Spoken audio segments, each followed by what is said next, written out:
bend 45 is right, okay, the offset, right?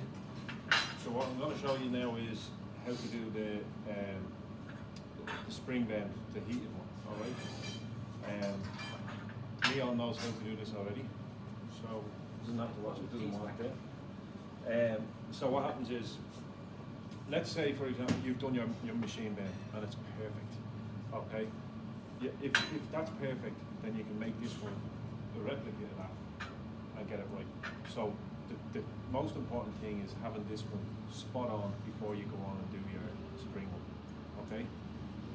What you need, make sure that when you put them down on the ground, on the lines, that it all sits up and it's perfect, right? This is just one that's going to be put in the bin, so it's not going to be right.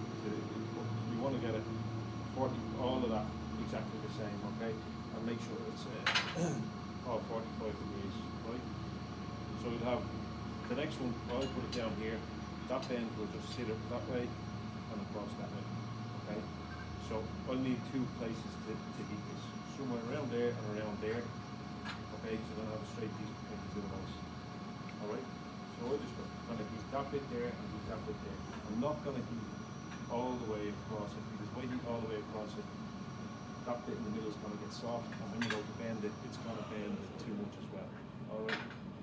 So you're going to have this big wavy looking S, as opposed to a nice offset, straight piece, and a nice offset, like that one should look.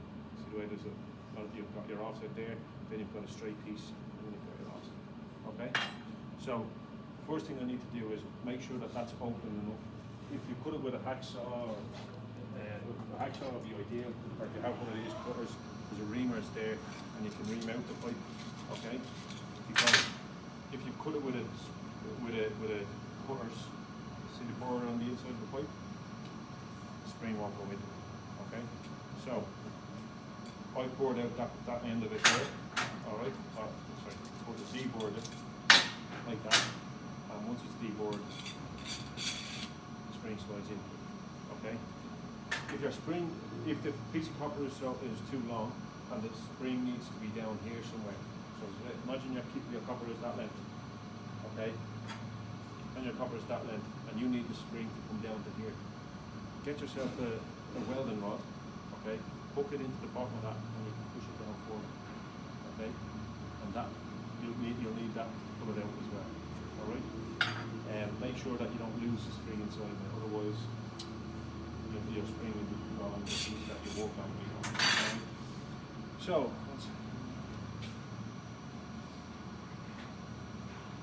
what I'm going to do is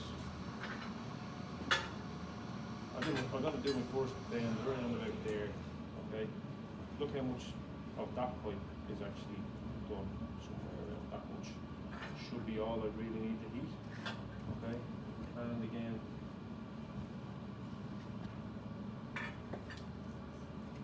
something like that, okay? So if you haven't done your gas safety, obviously don't put on your buckles.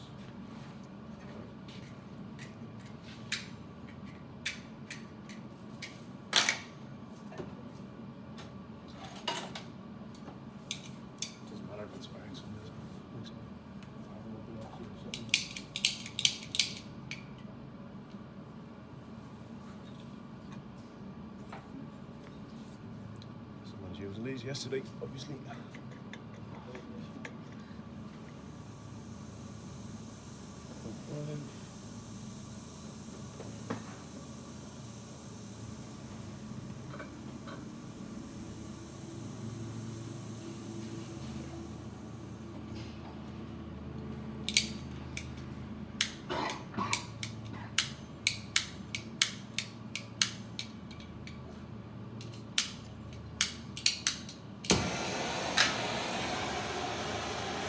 That flame, got a gap in between, so I'm going to turn down this setting in. There's too much setting in there. Just turn it down, okay? We got the black smoke, so we turn it up a bit until the black smoke disappears, and then turn on your oxy, alright?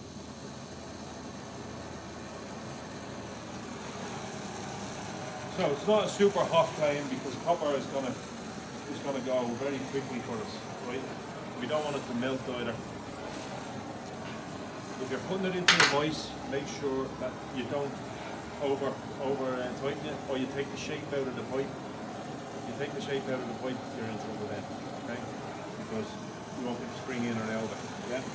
So I'm only going to heat those bits until it gets cherry red and then cool it down, okay? And the heat on this, look, I'm not, see the really blue flame? That's not touching the pipe itself, okay? It's only the feather at the end is touching it. I'm starting on the mark that I put on it.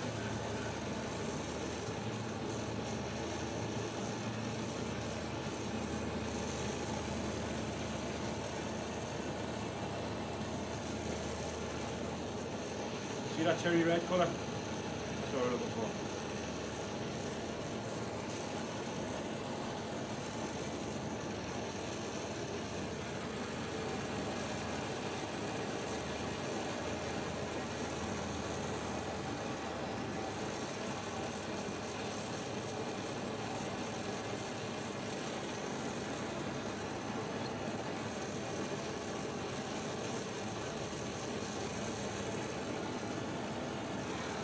Okay, that's the two spots now that I had marked.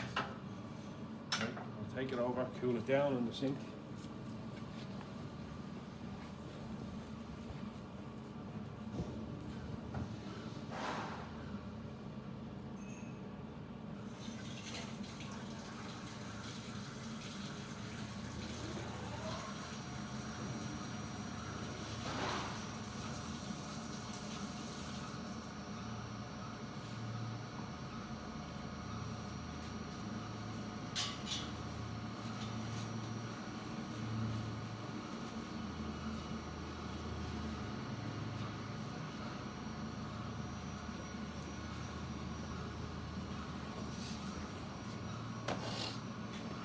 Okay, and then the spring should slide in still.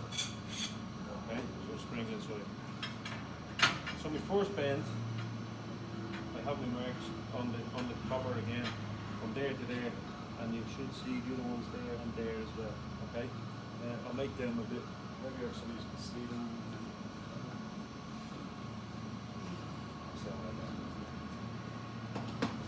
So there's my original mark there. There's the original mark there. Okay, and there's that one, and there's that one. Okay, so see how the heat has spread past where I had the marks.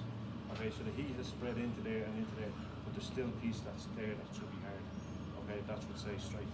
All right, so I need to bend that one around this at 45 degrees. So just sit in there, right? So I'm going to put it under here.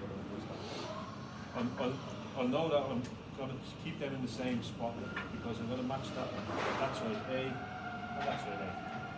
Okay? I've got A mark on the two of those and they'll stay in the same place. That way when I put them down, it's not all over the place every time. Alright? So just pull that up to 45 degrees.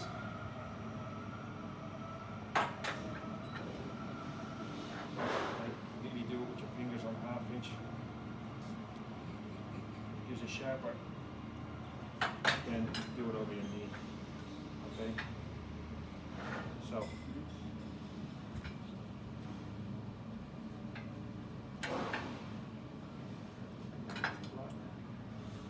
Okay, so if you all come around here and you can see this, there's no gap between the pipe here and there's no gap between the pipe there. Okay, so that straight piece, they're touching perfect. And that straight piece, they're touching perfect. Okay, so I'm going to come around and get a good look at that. Okay, so touching there and touching here. Alright, so now I know that my next bend has to come around here and this piece should touch in here. Okay, so I would say roughly, if that's the centre of that bend, I'll need to be putting my knee around thereabouts and pulling it around until this piece comes in here. Okay?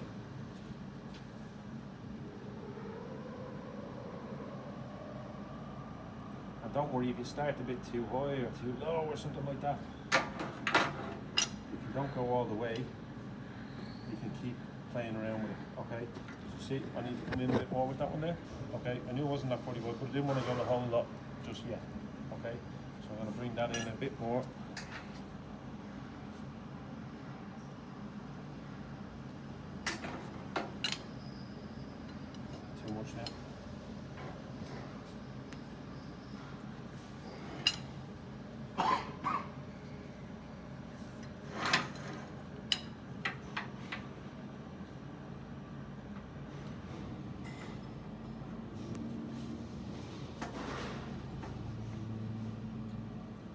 How long would I say stay soft for?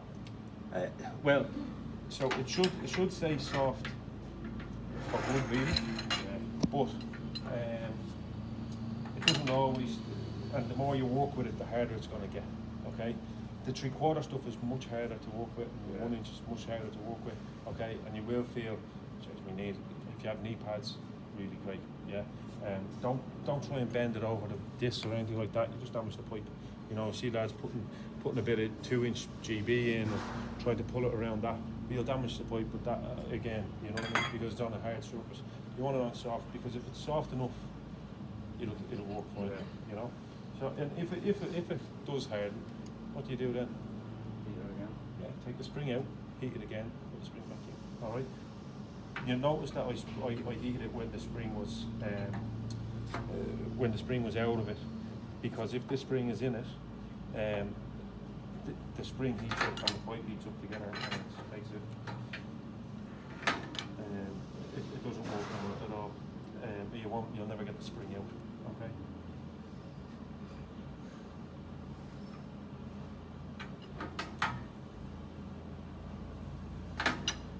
Play around with it until get it just right. For any spring bends, will you have to have the 45 made up before the one to cut against? If you're doing the offsets, yes, definitely. You know, you really want that thing done first, because if you don't, you have to now make the machine bend to the spring bend. Do you understand? Yeah. But it's so much easier to make the spring bend onto for the 45. Okay, for the machine.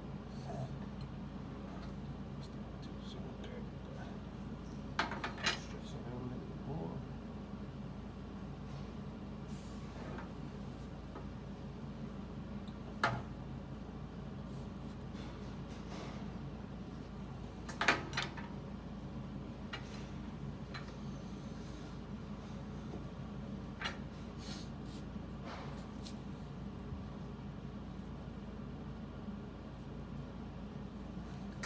Doesn't matter if I've gone too much there, okay?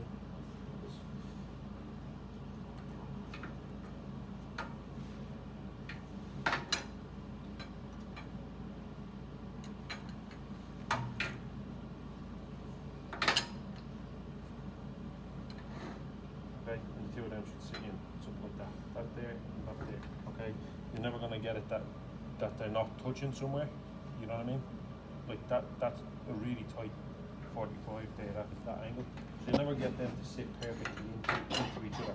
It'll either be sitting out on one side like that or the other side. But you make sure that if the two of them are sitting perfect, if the two of them measurements are right, or sorry, if the two of them are touching here, they're touching here and they're touching there. Okay, so that's parallel, that's parallel, that's parallel. Now all you'd have to do is where this 45 is placed in here. Okay. All right. Where you follow that line, where that line follows straight through, okay? That line should follow this one here, okay? And the two of them being parallel, right? If we measure that distance there, you can just move that in this line or that line to get the distance right here. I'll show you something. Okay, so say for example, that is 100 and that's 100. Okay, so that distance there is 210. Okay, so 5 mil outside my tolerance, right? So and it's too big. So I need to get them closer to each other. So what I'll do is, along that line there, I move closer to it. Okay, so I just move it in that direction. Yeah, I didn't pull it in this way. I didn't push it out that way. I just moved it along that line. That line there is the key. Yeah. So there we go now. We've got 100 there. got the 100 there, and we've got the 100 there. Yeah? So that line there is key. So just moving it back and forth along that one, and then you'll have them, and those parallel. Alright? Yeah? Okay. It's going to be tougher to do with 3/4, but that's all part of it. Then you've got to take out your spring. Spring may not always come out. If it doesn't come out first time, just loosen the bend a tiny bit and then pull it back. And if not, then you take it out by turning it anti-clockwise. Okay? If you turn it. Don't stick it into the vice and pull it out. It spring back and it's really going. Okay? So you all have a spring, a 3/4 and a half spring, which is